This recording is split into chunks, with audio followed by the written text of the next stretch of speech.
दोस्तों, आज मैं आपको विद द फोटोग्राफर कहानी सुनाऊंगा जिसे लिखा है स्टीफन लीकॉक ने। इस कहानी में दो कैरेक्टर्स हैं, एक है नरेटर जो आपको पूरी कहानी सुनाएगा और दूसरा है फोटोग्राफर। तो नरेटर फोटोग्राफर के पास में जाता है और कहता है, I want my photograph taken. मैं अपना फ़ोटो खिंचवाना चाहता हूँ। फोटोग्राफर ने बिना किसी उत्साह से मेरी तरफ देखा। उसके अंदर ना कोई भी एंथुजियाज़म नहीं था, यानी जोश नहीं था, उत्साह नहीं था। वो एक ढीला ढाला इंसान था, आगे की तरफ झुका हुआ था, पोस्चर उसका टेढ़ा था और उसने ग्रे सूट पहना हुआ था। उसकी आंखें बुझी हुई थी, कोई चमक नहीं थी आंखों में। With the dim I of a natural scientist, ये एक इंपॉर्टेंट फ्रेज है। देखो, एक साइंटिस्ट की आंखें ना बहुत ज़्यादा ऑब्जर्वेंट होती हैं, छोटी छोटी सी बारीकियों को ऑब्जर्व करती हैं, छोटी छोटी सी बारीकियों को देखती हैं। तो फोटोग्राफर की आंखें भी ऑब्जर्वेंट है, साइंटिस्ट की तरह छोटी छोटी सी बारीकियों को ऑब्जर्व कर रही हैं। लेकिन उन आंखों में ना कोई भी जोश नहीं था। वो आंखें उदास थीं, फीकी थीं, थकी हुई थीं। पूरा फोटोग्राफर ही थका हुआ ढीला इंसान था। फोटोग्राफर को और ज़्यादा डिस्क्राइब करने की ज़रूरत नहीं है, हर कोई जानता है कि एक फ़ोटोग्राफ़र कैसा दिखाई देता है। तो नरेटर के हिसाब से सारे के सारे फ़ोटोग्राफ़र ऐसे ही दिखाई देते हैं, ढीले ढाले, थके हुए, जान नहीं होती उनमें। फ़ोटोग्राफ़र ने मुझसे कहा कि बैठ जाओ और इंतज़ार करो। मैं वहाँ पर बैठ गया और 1 घंटे तक मैं इंतज़ार करता रहा। अब बैठे बैठे मैंने ladies companion for 1912, the girls magazine for 1902 और द इन्फेंट्स जर्नल फॉर 1888, इन तीनों मैगजीन्स को मैंने पढ़ लिया वहाँ पर बैठे बैठे। और अब मेरे समझ में आने लगा था कि शायद मैंने कोई गलती कर दी है यहाँ पर आके, क्योंकि मेरा जो चेहरा है ना वो अच्छा नहीं है। और इस चेहरे के साथ मैंने यहाँ पर आकर इस फोटोग्राफर के साइंटिफिक फोकस को डिस्टर्ब किया है। साइंटिफिक परस्यूट्स का मतलब यहाँ पर है कि ये फोटोग्राफर अपने काम में डूबा हुआ है। जैसे एक साइंटिस्ट का फोकस होता है ना, वैसे ही फोकस्ड है। और मैं यहाँ अपनी ख़राब शक्ल लेकर आ गया और फोटोग्राफर को डिस्टर्ब कर दिया मैंने, उसके काम में अड़ंगा डाल दिया। तो शायद ये मेरी ही गलती है, मुझे इतने ख़राब शक्ल के साथ में यहाँ पर नहीं आना चाहिए था। 1 घंटे के बाद में फ़ोटोग्राफ़र ने अंदर वाला दरवाज़ा खोला और सख्ती से कहा, अंदर आओ। मैं स्टूडियो में चला गया। बैठो, फ़ोटोग्राफ़र ने कहा। जहाँ पर मैं बैठा हुआ था वहाँ सूरज की किरणें आ रही थीं। दोस्तों, छत कुछ इस तरह की थी, धुंधला सा शीशा लगा हुआ था वहाँ पर, और उस शीशे पर कॉटन का कपड़ा टंगा हुआ था। और फिर उस शीशे और कपड़े में से होके छन कर धूप मुझ पर पड़ रही थी। अब फोटोग्राफर मशीन को कमरे के बीच में लेकर आता है। ये बहुत बड़ी सी मशीन कैमरा है। आपको पता होगा कि पहले ज़माने में कैमरा बहुत बड़े बड़े हुआ करते थे। और फिर उस मशीन के पीछे जाके उसमें घुस जाता है। फोटोग्राफर उस मशीन में सिर्फ 1 सेकंड के लिए गया होगा।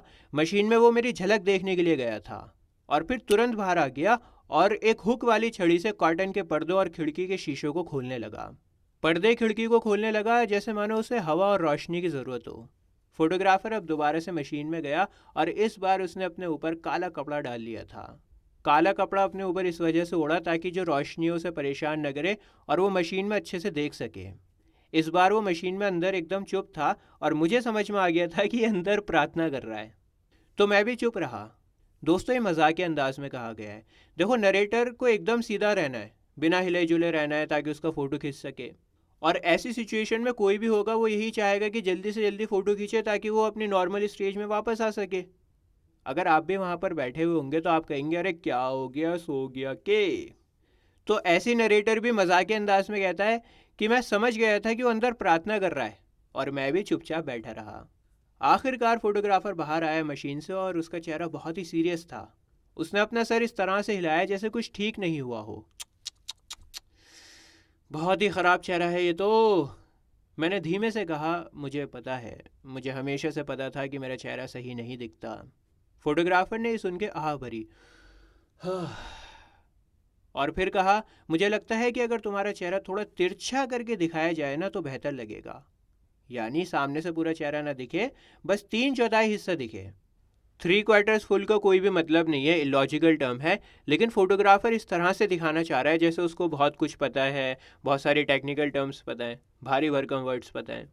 तो यहाँ पर हमारे राइटर मॉक कर रहे हैं फोटोग्राफर्स को, जो फालतू की उल्टी सीधी टर्म्स को, भारी भरकम वर्ड्स को यूज़ करते हैं। जैसे फॉर एग्जांपल, मान लो मैं अपने गांव में गया, गांव में किसी को भी इंग्लिश नहीं आती।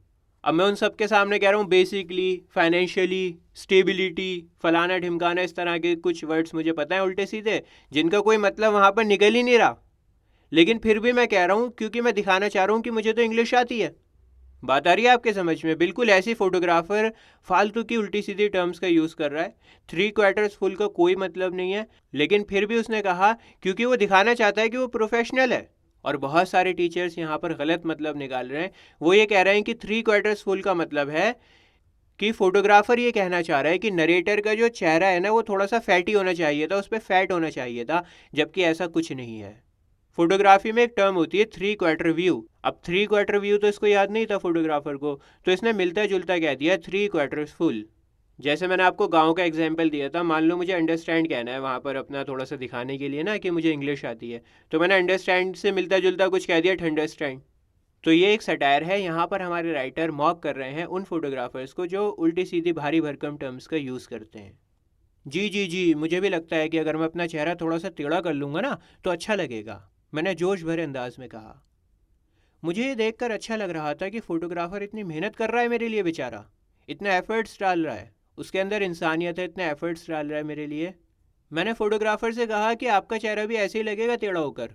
असल में भाई साहब होता क्या है कि बहुत सारे चेहरे ना सख्त छोटे और सिकड़े हुए होते हैं, लेकिन जैसे ही उन्हें थोड़ा सा टेढ़ा करके देखा जाता है, 3/4 एंगल में देखते हैं, तो वो चेहरे चौड़े गहरे और फैले हुए लगने लगते हैं। लेकिन फोटोग्राफर ने मेरी बातों को सुनना बंद कर दिया था, उसे पता ही नहीं था कि मैं क्या बोल रहा हूँ। वो आया और आकर अपने दोनों हाथों से मेरे सर को पकड़ लिया और मेरे सर को एक तरफ घुमा दिया। मुझे लगा कि वो मुझे किस करने वाला है, तो मैंने अपनी आंखों को बंद कर लिया। लेकिन मैं गलत था, वो मेरी पप्पी नहीं ले रहा था। उसने मेरा चेहरा जितना तिरछा हो सकता था ना उतना तिरछा घुमा दिया और फिर खड़ा होकर उसे गौर से देखने लगा और फिर दोबारा से अपनी आह भरी। मुझे ये सर ही पसंद नहीं है। इसके बाद फोटोग्राफर दोबारा से मशीन में गया और एक बार फिर से देखने लगा। उसने कहा कि मुंह थोड़ा सा खोलो। मैंने मुंह खोलना शुरू ही किया था कि तभी उसने कहा बंद करो मुंह। फिर वो दोबारा मुझे देखने लगा। उसने कहा कि मेरे कान ठीक नहीं लग रहे, अपने कानों को थोड़ा सा और झुका दो। शुक्रिया। अब एक काम करो, अपनी आंखों को पलकों के नीचे हल्का सा घुमा दो और मेहरबानी करके अपने हाथ अपने घुटनों के ऊपर रखो और अपने चेहरे को हल्का सा ऊपर की ओर कर लो। हाँ हाँ हाँ हाँ, अब ठीक है, अब ठीक है। अब फेफड़ों को फुलाओ, सांस लो, सीने को चौड़ा करो। बहुत अच्छे भाई। अब गर्दन को ना थोड़ा सा मोड़ो। बस बस बस बस बस बस। अब कमर को थोड़ा सा सिकोड़ो। बढ़िया बढ़िया बढ़िया बढ़िया बढ़िया। अब अपने कूल्हे को कोनी की तरफ मोड़ दो। अरे मुझे तो अब भी तुम्हारा चेहरा कुछ खास पसंद नहीं आ रहा यार। तुम्हारा चेहरा थोड़ा ज़्यादा फैला हुआ लग रहा है, लेकिन अब पानी सर से ऊपर जा चुका था, बहुत हो गया था। मैं स्टूल पे बैठे बैठे घूमा और मैंने कहा रुकिए। फोटोग्राफर पर गुस्सा तो आ रहा था, लेकिन मैं अपनी मर्यादाओं को नहीं भूला। मैंने रिस्पेक्टफुली कहा रुकिए। और मैं थोड़ा सा ना इमोशनल हो गया था। मैंने कहा कि ये चेहरा मेरा है भाई साहब, ये आपका चेहरा नहीं है, ये मेरा चेहरा है। ये सिर्फ मेरा चेहरा है और मैं इस चेहरे के साथ 40 सालों से रह रहा हूँ। और मुझे पता है कि इस चेहरे में क्या क्या कमियां हैं। मुझे मालूम है कि ये चेहरा परफेक्ट नहीं है, बहुत सारी खामियां हैं इसमें। मुझे ये भी मालूम है कि शायद ये चेहरा मेरे लिए नहीं बना, लेकिन अब जैसा भी है तो मेरा ही चेहरा, और मेरे पास में यही एक चेहरा है।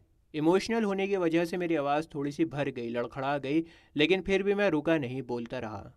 मैंने कहा कि ये जैसा भी है मैंने इसे अपनाया है, इस चेहरे को प्यार किया है, और ये मुंह मेरा है, आपका नहीं है। ये कान मेरे हैं, और अगर आपकी ये मशीन इसे संभाल नहीं सकती तो कोई बात नहीं। मैं इतना कहकर स्टूल से उठ ही रहा था कि तभी फोटोग्राफर ने अचानक से डोरी को खींचा और खचक एक फ़ोटो खिंच गया। मैं देख सकता था कि फ़ोटो खींचने की वजह से वो मशीन अभी तक काँप रही थी, हिल रही थी। फोटोग्राफर ने मुस्कुराते हुए और होंठों को दबाते हुए कहा कि मुझे लगता है मैंने बढ़िया फ़ोटो को लिया है, चेहरे के फीचर्स को कैप्चर कर ही लिया सही से। मैंने बिल्कुल उस टाइम पर फ़ोटो लिया है जब तुम्हारे चेहरे पर रियल इमोशंस दिखाई दे रहे थे। अच्छा तो ऐसी बात है, फीचर्स हाँ। मैंने तीखेपन और तंज अंदाज में कहा। आपको तो लगा था कि शायद मैं अपने चेहरे पर इमोशंस को ला ही नहीं सकता। खैर छोड़िए, मुझे फ़ोटो दिखाइए कैसा खिंचा है। फ़ोटो दिखाऊं? अरे भाई अभी कोई फ़ोटो नहीं दिखेगा, पहले मुझे नेगेटिव को डेवलप तो करने दो। नेगेटिव डेवलप होगा, उसके बाद में तुम्हें एक झलक देखने को मिलेगी, तो तुम सैटरडे को आना मेरे पास में। दोस्तों पहले ज़माने में इस तरह का नेगेटिव बनता था और फिर इस नेगेटिव से फ़ोटो बनता था। तो वो यही समझा रहा है कि अभी तुम्हें कुछ नहीं दिखेगा, तुम सैटरडे को आना। सैटरडे को मैं दोबारा फोटोग्राफर के पास में गया। फोटोग्राफर ने मुझे अंदर बुलाया और इस बार तो फोटोग्राफर पहले से भी ज़्यादा सीरियस लग रहा था और उसके हाव भाव चाल ढाल को देखकर ऐसा लग रहा था जैसे मानो वो अपने काम पर बहुत फ़क्र हो, उसे गर्व महसूस हो रहा हो। उसने एक बड़े साइज़ की तस्वीर मुझे दिखाई और हम दोनों चुपचाप उस तस्वीर को देखते रहे। मैंने पूछा कि क्या ये मैं हूँ? हाँ, ये आप ही हैं, उसने धीरे से कहा। और हम दोनों उस तस्वीर को देखते रहे।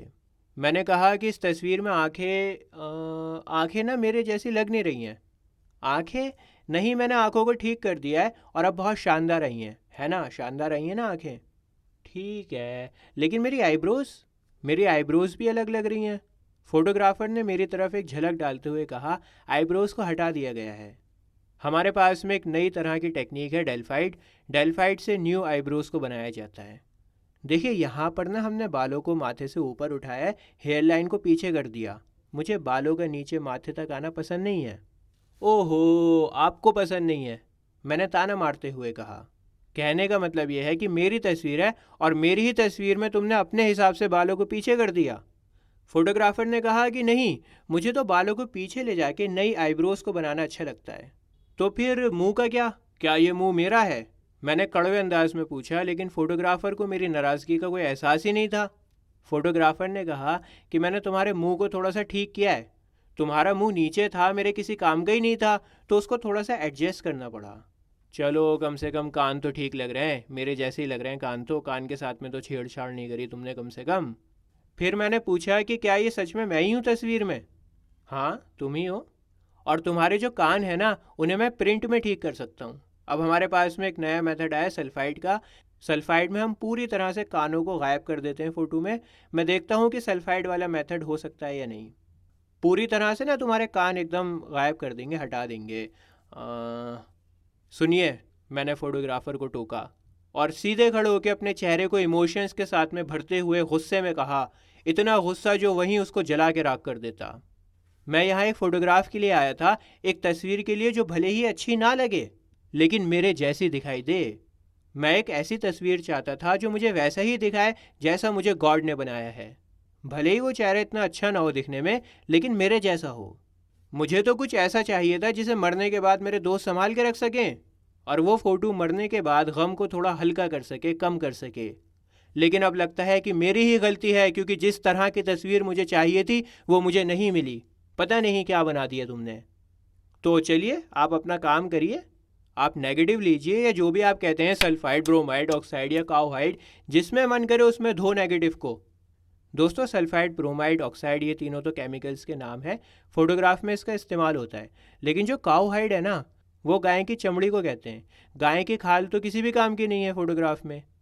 तो काओहाइड यहाँ पर सिर्फ गुस्से में कहा गया है, और सल्फाइड, ब्रोमाइड और ऑक्साइड इन तीनों के साथ में राइम कर रहा है काओहाइड।